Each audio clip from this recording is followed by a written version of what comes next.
சின்ன மருமகள்ல அடுத்து நடக்க போதுன்னு வாங்க பார்க்கலாம். ராஜாங்கத்தோடைய காரு தமிழ்ச்செல்வியோடைய மெடிக்கல் காலேஜுக்குள்ள வந்ததுமே வேகமா பார்த்தா பத்திரிகையாளர்கள்லாம் வேகமா மைக்க தூக்கிட்டு ஓடியாராங்க. சார் சார் சார், உங்களுடைய மருமகளை நீங்களே பரீட்சையில கூட்டிட்டு வந்திருக்கீங்க நாங்க கேள்விப்பட்டோம். அதை பத்தி சில விஷயங்கள் சொல்லுங்களேன். பெண் கல்விக்கு நீங்க இவ்வளவு உறுதுணையா இருக்கீங்களே, அதுவும் உங்களுடைய கட்சி சார்பாக நீங்க இவ்வளவு தூரம் வந்திருக்கிறதே பெரிய விஷயம். நீங்க ஒரு அமைச்சர், ஆனா உங்களுடைய மருமகளுக்கு இந்த மாதிரி காலில் அடிபட்டுருச்சு, அவங்களுக்கு செமஸ்டர் எக்ஸாம் எழுதணும் அப்படின்றதுக்காக அவங்களை நீங்களே கூட்டிட்டு வந்திருக்கீங்களே, ரொம்ப பெரிய விஷயம் சார். இதெல்லாம் எத்தனை பேர் பண்ணுவாங்க? இப்பெல்லாம் வீட்டுக்கு வந்த மருமகளை யாருமே படிப்பை பத்தி ஆதரிக்கிறதெல்லாம் கிடையாது.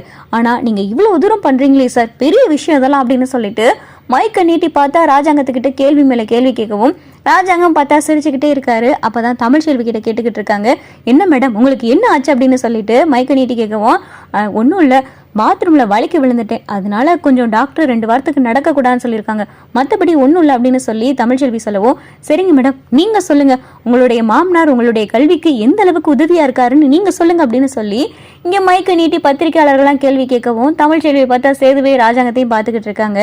நான் இன்னைக்கு பரீட்சை எழுத வருவேனா வரமாட்டேன்னா நினைச்சுக்கிட்டு இருந்தேன். ஆனா என்னுடைய மாமனார் தான், நீ பரீட்சை எழுத போகணும், காலில் அடிபட்டிருந்தா என்ன, நாங்க கார்ல கொண்டு போய் விடுறோம் அப்படின்னு சொல்லி எனக்கு ரொம்ப உறுதுணையா இருக்கிறதே என்னுடைய மாமனாரும் என்னுடைய கணவரும் தான் அப்படின்னு சொல்லி தமிழை பேசவும் ராஜாங்கம் பார்த்தா இங்க தமிழை பாக்குறாரு.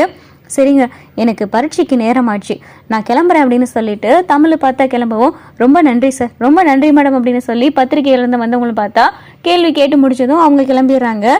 தமிழை பார்த்தா எங்கள் எக்ஸாம் ஹாலுக்குள்ளே போனதும் இங்கே காலேஜ் மேம் கேட்குறாங்க, என்ன தமிழ்ச்செல்வி காலில் என்ன ஆச்சு அப்படின்னு சொல்லி கேட்கவும், இல்லை மேடம் வீட்டில் வலிக்கு விழுந்துட்டேன், தசை பிறண்டுருச்சுன்னு சொல்லியிருக்காங்க. தசை பிறண்டுருச்சா, அப்போ காலை கூட அசைக்கக்கூடாது அப்படின்னு சொல்லி இங்கே காலேஜ் மேம் சொன்னதும், ஆமாம் மேடம் 2 வாரத்துக்கு எந்த அசைவும் இருக்கக்கூடாதுன்னு சொல்லியிருக்காங்க. அப்புறம் என்ன தமிழ்ச்செல்வி வீட்டில் இருந்திருக்கலாமே, அடுத்த செமஸ்டரோட இந்த செமஸ்டரையும் சேர்த்து எழுதியிருக்கலாமே அப்படின்னு சொல்லிட்டு காலேஜ் மேம் சொன்னதும், இல்லை மேம் இந்த தடவை நான் எழுதிறேனே ஃபஸ்ட்டு பரீட்சை, இதை எப்படி எழுதாமல் விடுறது, நான் எல்லாமே படிச்சிட்டேன் மேம், அது காலுக்காக எப்படி வீட்டில் இருக்கிறது, இன்னொன்று வீட்டிலே என்னால் இருக்க முடியல அப்படின்னு சொல்லிட்டு தமிழ் சொல்லவும், சரி தமிழ்ச்செல்வி பரீட்சை எழுதி முடிச்சதுமே நீ வீட்டுக்கு போகலாம் அப்படின்னு சொல்லிட்டு இங்கே தமிழ்கிட்ட பார்த்தா காலேஜ் மேம் பேசிக்கிட்டு இருக்காங்க. அப்போ தான் தமிழ்ச்செல்வி சேதுவை கூப்பிட்டு, என்னங்க பரீட்சை இன்னொரு 3 மணி நேரத்தில் முடிஞ்சிடும், நீங்கள் இங்கேயே இருந்து என்னை திரும்ப வீட்டுக்கு கூட்டிகிட்டு போகிறீங்களா, ஏன்னா மறுபடியும் அங்கேருந்து உங்களால் வர முடியுமா, ரொம்ப தூரம்ல அப்படின்னு சொல்லிட்டு தமிழ் சொல்லவும், சரி சரி நீ போய் நல்லபடியாக பரீட்சை எழுதிட்டு வா அப்படின்னு சொல்லி சேது சொல்லவும், இங்கே தமிழும் பார்த்தா எக்ஸாம் ஹாலில் உட்காந்து பரீட்சை எழுதிக்கிட்டு இருக்காங்க. ஜன்னல் வழியாக சேதுவை பார்க்குறாங்க. சேது கிரவுண்டில் உட்காந்துருக்காரு. சேதுவை பார்த்தா தமிழை பார்த்துக்கிட்டே இருக்காங்க. டக்குன்னு பார்த்தா சேது பார்க்குறாரு. சேது தமிழை பார்க்கவும் தமிழை சேதுவை பார்க்கவும் 2 பேரும் பார்த்தா மாற்றி மாற்றி பார்த்துக்கிட்டே இருக்காங்க. பரீட்சையும் பார்த்தா ஒரு வழியாக முடிஞ்சிருது. சேது தமிழ்ச்செல்வியை காத்திருந்து இங்கே வீட்டுக்கும் கூட்டிகிட்டு வராரு. பரீட்சை நல்லா எழுதுனியா அப்படின்னு சொல்லிட்டு சேது கேட்கவும், நல்லா எழுதியிருக்கீங்க அப்படின்னு சொல்லி தமிழும் சொல்லிக்கிட்டு இருக்காங்க.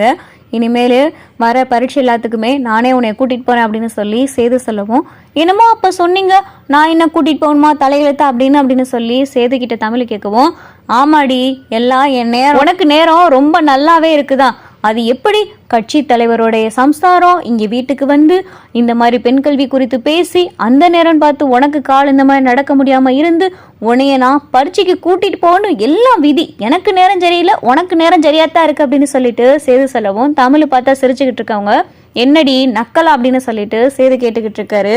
அடுத்து வர எல்லா பரீட்சைக்குமே சேதுவே தமிழ்ச்செல்வியை பரீட்சை எழுத கூட்டிகிட்டு போயிட்டு வந்துகிட்டு இருக்காரு. கடைசி பரீட்சை, அடுத்த செமஸ்டர் லீவும் விட போகிறாங்க. இன்னைக்கு தாங்க கடைசி பரீட்சை, இத்தனை பரீட்சைக்கு என்னை கூட்டிகிட்டு வந்து விட்டதுக்கு ரொம்ப நன்றிங்க அப்படின்னு சொல்லிட்டு தமிழ் சொல்லவும், சரி சரி அப்படின்னு சொல்லிட்டு சேது சொல்லிக்கிட்டு இருக்காரு. இன்னையோட பரீட்சை முடிஞ்சிருச்சுல, அதுக்கப்புறம் எத்தனை நாள் லீவ் அப்படின்னு சொல்லி சேது கேட்கவும், என்ன ஒரு வாரம் விடுவாங்க அப்படின்னு சொல்லிட்டு தமிழை சொல்லவும், சரி சரி அப்படின்னு சொல்லிட்டு சேதுவும் சொல்லிக்கிட்டு இருக்காரு. தமிழ்ச்செல்வி கடைசி பரீட்சை எழுதி முடிச்சுட்டு வீட்டுக்கு வராங்க. சேதுவை பற்றியே நினச்சிக்கிட்டே இருக்காங்க. இவ்வளவு தூரம் நம்மளை பரீட்சை எழுத கூட்டிகிட்டு போயிட்டு வராரு, என்னதான் நம்ம மேலே கோபம் இருந்தாலும் நம்ம கீழே விழுந்ததுன்னு தெரிஞ்சதுமே பதறி அடிச்சுட்டு தூக்கி ஆஸ்பத்திரிக்கு ஓடினாரு. இப்போ பரீட்சைக்கும் கூட்டிகிட்டு போயிட்டு வராரு. நான் உங்ககிட்ட எத்தனை தடவை தான் மன்னிப்பு கேட்கறது, நான் பண்ணது தப்பு தான், பெரிய தப்பு தான், உங்களை நம்ப வச்சு ஏமாத்திருக்கேன், என்னைய மன்னிச்சிருங்க மாமா அப்படின்னு சொல்லிட்டு சேதுவை பார்த்து தமிழ்ச்செல்வி மனசுக்குள்ளேயே பேசிக்கிட்டு இருக்காங்க.